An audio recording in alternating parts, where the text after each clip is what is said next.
Just when you think the transfer portal is over, it's all starting again. This is the Locked On Ole Miss podcast. You are Locked On Ole Miss, your daily podcast on the Ole Miss Rebels, part of the Locked On Podcast Network, your team every day.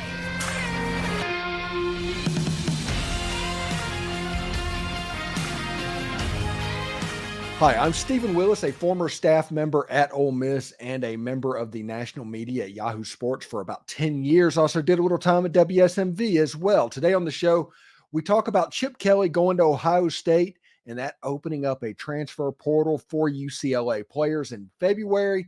Fanduel has the SEC win total over-unders, and Alabama just did one of the most shady things to keep players I can remember. This is the Locked On Ole Miss podcast, your daily podcast on the Ole Miss Rebels, part of the Locked On Podcast Network, your team every day. We're free and available on all the podcast apps and on YouTube. Thank you very much for making Locked On Ole Miss your first listen every day, and a special hello to the everydayers who make the show what it is. These days, every new potential hire can feel like a high-stakes wager for your small business. That's why LinkedIn Jobs helps you find the right people for your team faster and for free. Post your job for free at linkedin.com/lockedoncollege. Terms and conditions apply. So just when we thought all this transfer portal stuff was over with, Chip Kelly ended up getting the Ohio State offensive coordinator job, and he left a head coach position at UCLA to get it. And that opened up a 30-day window for UCLA players. UCLA at the running back position over the last couple of years has been a pretty good team, but it's the weirdness of a sitting coach that is going to the Big Ten, taking another Big Ten offensive coordinator job. That is weird. That's a weird type situation, but it did open up that portal window. Now, UCLA is on the quarter system, which means as of this quarter ends March 22nd. And that's kind of important because that will be in between this window closing and the next window opening, because it also opens up April 15th and goes to the 30th. So it's not a requirement that a player jumps in during this 30-day window. They still have the other one to go in, and since it is out of conference, you can still go to an SEC school and Ole Miss can do whatever they need to do. But the quarter system makes it a little bit weird for how it goes on. You might have a situation to where UCLA gets out the next quarter. That next quarter after March 22nd ends sometime in mid to late May. So maybe it's a little bit of later arrival if he decides to go that route. Now, the player that I'm talking about is named TJ Harden. TJ Harden is a running back that over the last 3 games of the season averaged nearly 100 yards per. For the year, he had 156 carries, 827 yards, and 8 touchdowns. To put that in perspective, that's about 2/3 of what Quinshon Judkins put together and about half of the carries. He averaged 5.3 yards per carry, and as the season went on, his carry and workload went up in the last 3 games. He performed, going for about 142 yards against USC, having 105 yards in the bowl game against Boise State. Now, if we remember correctly, this all happened because before the USC game, which was the second to last regular season game, okay, it all came out that UCLA was going to fire Chip Kelly. Everybody remembers that. And he beat his rival, beat SC, beat him pretty good, honestly. And all of a sudden, all that talk disappeared. But honestly, Chip Kelly, being the smart person that he is, realized that he needed to get out on the first thing smoking. That was an offensive coordinator job at Ohio State, and he left the UCLA Bruins. Now, TJ Harden is a good little running back. I saw a little bit of his highlight and his clips. He's going to be a junior in college if he comes to Ole Miss and would be in the 2024 season. He potentially could be a one and done. He could be here both years if he decided to come. He has not entered the transfer portal as of yet, but On3 and 24/7 named this as a player that we needed to keep an eye on. I haven't heard anything in the background on this one, but I'm going to take their word for it. They're usually fairly good. And those are the two subscription sites that cover Ole Miss sports as well. So I'm going to take their word for it and look as TJ Harden as a person that could potentially be coming to Ole Miss in the 2024 season. What does he bring? He brings that all-around type running back. He does a lot of the things that Logan Diggs does. He would almost be a like-for-like running back with Logan Diggs. He is not a Ulysses Bentley. Get that out of your anybody's head that might happen.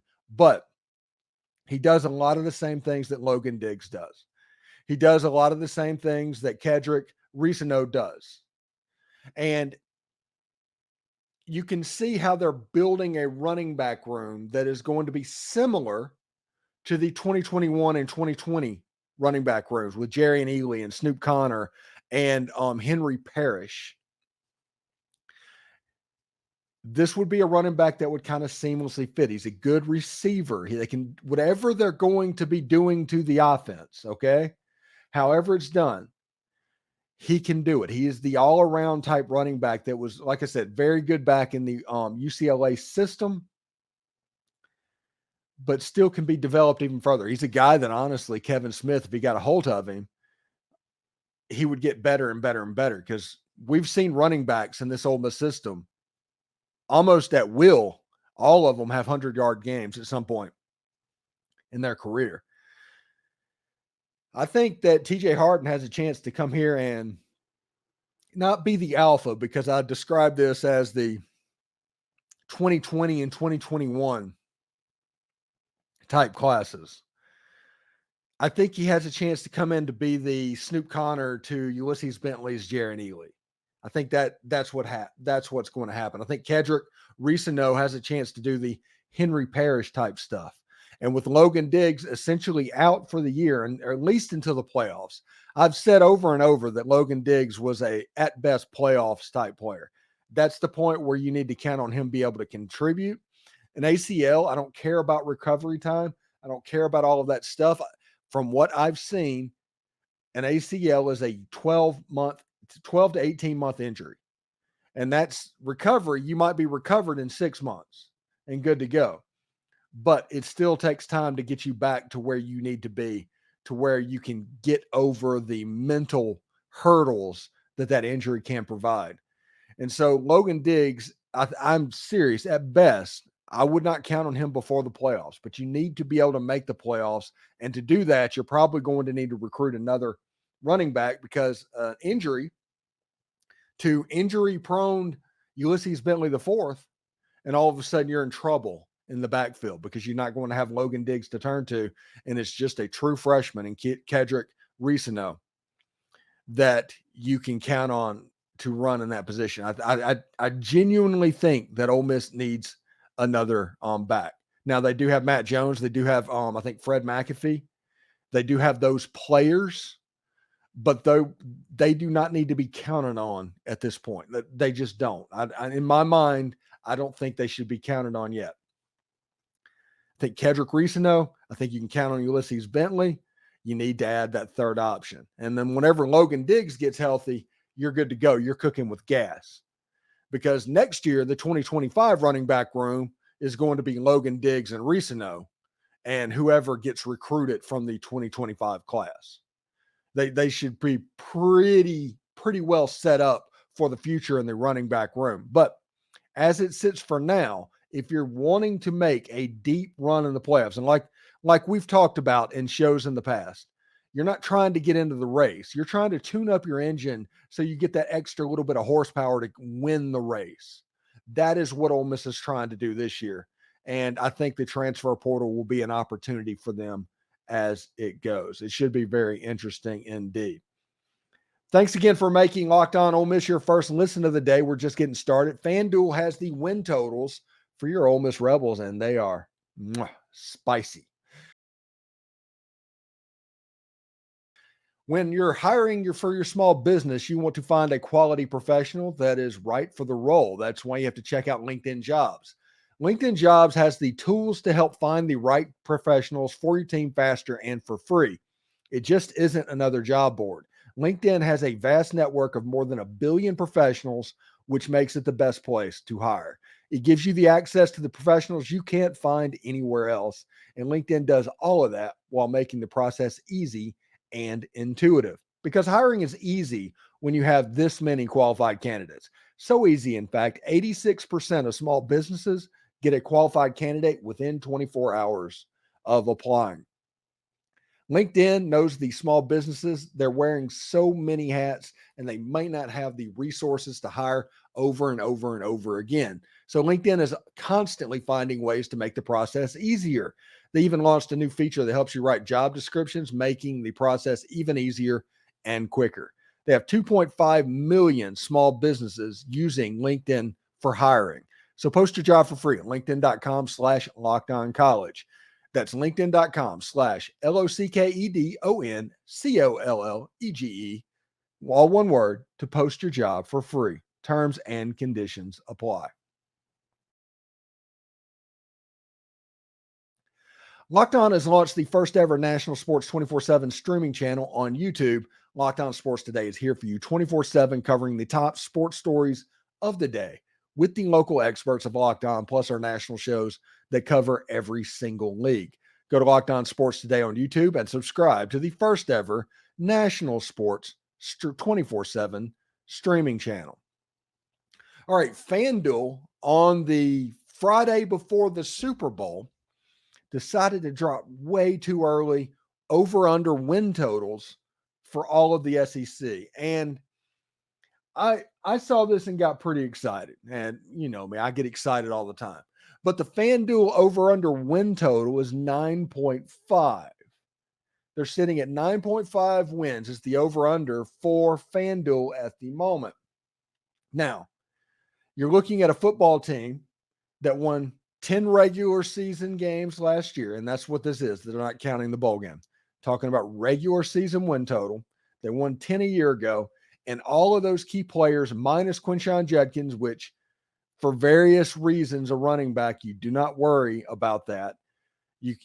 Should be able to replace that, but they're saying that Ole Miss, if they did exactly what they did a year ago, the win total would be about the same. So they would hit the over barely. So maybe this betting line is in a good spot. Maybe this is something that I'm interested in, maybe. But when you look at the transfer portal additions, okay, this is the part that throws me off. Ole Miss has everybody essentially back from last year's team. Everybody that's anybody is back. They added the number one player in the history of the transfer portal. The number one pass rusher in the portal, the second rated linebacker in the portal, defensive backs galore all over the field. And the win total actually is down from what they did a year ago. Now, I understand a little bit that there's only 12 played in the season, and Ole Miss doesn't warrant an 11.5 win total. Honestly, probably not even a 10.5 win total. But if I was Vegas and if I was smart with it, I would set this over under at 10 even. So 10 would be a push because that means 11 wins the bet. Under is at 9. You would almost bet on a push at that point. But at 9.5, I would seriously consider that a good run to bet the over on, especially when you consider at Alabama and at Georgia isn't on the schedule this year. You have Georgia at home. You are at LSU. You have Oklahoma at home. And those are the three most difficult games on your schedule. I don't want to say that's free money, but I'm leaning towards the over in this scenario. Now, the rest of the SEC, and this is from SEC Unfiltered, so the unders and overs that they put out on the right, that was theirs. But this just gives a nice little rundown of some of the unders and the overs. Alabama's at 9.5. Honestly, I kind of agree with that. I kind of agree with the under at the moment. Arkansas is at 5.5. I don't know that one. That one I have no read on. Auburn at 6.5. I don't know about that one. Florida at 5.5. Yes, under. Slam the under on that. If you look at Florida's schedule, whoever created that schedule should be fired with cause. Georgia's at 10.5. I tempted to hammer the over on that one. Kentucky at 6.5. I do not know on that one. LSU at 9.5, and they're saying hammer the over. I don't know about that one either. MSU, Mississippi State's at 4.5. I think they can get 5 wins in the course of the season. Mizzou 9.5. Not sure about that one. OU 6.5. I think hammer the over on that one. They're just too good of a program to where you have to genuinely worry about that. The Ole Miss one we talked about, South Carolina 5.5. Don't know about that. Tennessee 8.5. That's honestly about right. I could see them at 8-4. Texas A&M is at 8.5. Yes, hammer the under there because they are known as Texas 8-4. Vanderbilt is at 2.5. Hammer the over on that one. I agree with that as well. Texas at 10.5. Texas and Georgia are by far the 2 top teams in the conference, and I say by far by 1 game. They're over Alabama, Mizzou, LSU, and Ole Miss. But I think that's a hammer the under type situation as well. There's a lot of teams that are not going to do particularly well, and their schedule is going to line up that way. Mizzou is at 9.5. Ole Miss gets Georgia at home. Mizzou gets Alabama at home. And I think that Alabama situation might be better for them. So I don't want to give completely up on them, what they're going to do. I don't want to say under on the Missouri Tigers because they have a relatively favorable schedule as well. This is February. And these are the Fanduel numbers that have been released. Again, let's look at the Ole Miss one. They have Ole Miss at 9.5, which I believe last year they had Ole Miss at like 7.5. And I was like, hey, does anybody want free money? Because that absolutely was free money. This one is closer. There's so much less margin for error on it. So we'll see exactly how it goes. Pretty fired up about that.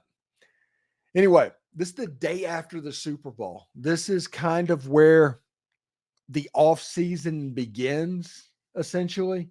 And today and the day after Major League Baseball's All-Star Game are the 2 slowest sports days of the year. I think this is going to do a little bit better this year. I mean, with the transfer portal and what we're talking about, I'm not 100% sure about it, but we'll see how it goes.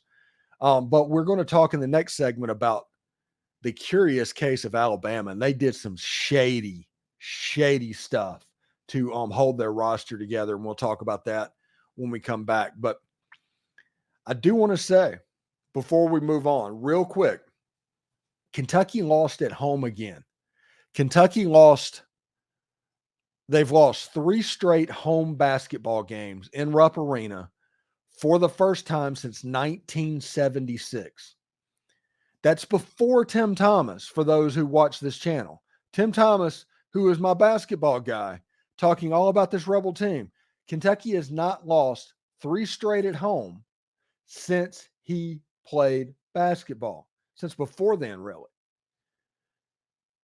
Now, there's 2 ways to think of this, okay? One is Kentucky is completely gettable. And we're going to talk about this tomorrow and all that as well. The other is you're going to see the best version of Kentucky. And Ole Miss playing basketball in Rupp Arena has been a house of horrors. But if Ole Miss goes up to Kentucky, plays defense and plays well, Ole Miss can win that basketball. And again, there's a difference between can, should, and will. But Ole Miss can win that basketball game. So we'll see exactly how that goes. Again, more on tomorrow's show talking about that Kentucky game because it was happening tomorrow. But I think it's interesting. 3 straight losses in Rupp Arena. That hasn't happened since I've been alive. It would have been the winter of 1976. And that's about 3 months before I was born. So that's interesting stuff. So Ole Miss has to get right this week. And I'm sure Chris Beard has practiced the heck out of them to get ready for their trip up to Rupp. But if Ole Miss plays well and grinds out and plays defense and does the things that he wants to do, Ole Miss might be okay. The win that we've been waiting on Ole Miss to get could happen against the Kentucky Wildcats. Interesting stuff indeed. Still more to come on Locked On Ole Miss, part of the Locked On Podcast Network, your team every day. Alabama just intentionally lied to their roster to protect it from the transfer portal. And that means they can likely get a waiver if they transfer in conference. But either way, it is shady, shady stuff. Get buckets with your first bet on Fanduel, America's #1 sports book. Right now, new customers can get $150 in bonus bet with any winning $5 bet. That's $150 if your bet wins. Bet on all your NBA players and teams with quick bets and same game parlays. And there's exclusive props that are available only to the NBA. And they have much, much more. So just visit FanDuel.com/lockedon to shoot your shot. FanDuel, an official sportsbook partner of the NBA. Thanks for making Locked On Ole Miss your first listen of the day, and shout out to the everydayers. Locked On has launched the first ever national sports 24/7 streaming channel on YouTube. Locked On Sports Today is here for you 24/7, covering the top sports stories of the day with the local experts of Locked On, plus our national shows that are covering every single league. For your second listen, go to Locked On Sports Today on YouTube and subscribe to the first ever national sports 24/7 stream channel. Be part of history. Now, a little bit of interesting stuff, and we're going to talk about this because of Caleb Odom, Caleb Odom is a player that Ole Miss was clearly second on, committed to Joe Cox and Nick Saban at Alabama when he went to that school. Joe Cox is now the tight end coach at Ole Miss. That's relevant. Now, he did not transfer away when Alabama was granted their 30-day transfer window because he thought he was playing for Ryan Grubb, who was a guy who is known for getting the most out of his wide receivers and all of that.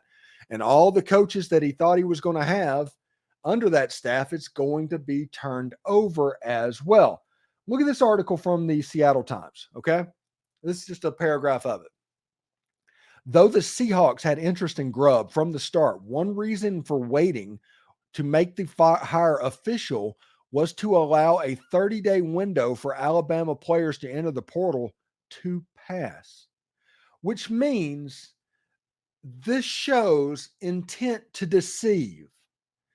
This, in this era of doing everything you can for the players whenever they challenge an issue, this shows that you can get a waiver. If Alabama players that are on offense want to go into the next transfer portal window, lawyer up, sit there and press the SEC for the waiver to get you immediate eligibility. You will get it. It's a slam dunk. It's right here. This is intent to deceive. This is intent to protect your roster and so that players would not go to other SEC schools. And they were doing that by the threat of Ryan Grubb being the offensive coordinator at Alabama. It's what it was. It was a situation where he was able to hold it together because of his reputation as a play caller. He is a really good play caller. That's the reason he's in the NFL right now. But it's an intent to deceive people to keep them out of the transfer portal if they want it to go. It is almost the equivalent of entrapment. It is trying to get them into spring practice so they can survive. Now, before everybody understands, I realize that Alabama absolutely had to do this. Okay, I get that. I think the SEC window of only playing an SEC, playing for an inside conference transfers, you have to transfer before February 1st.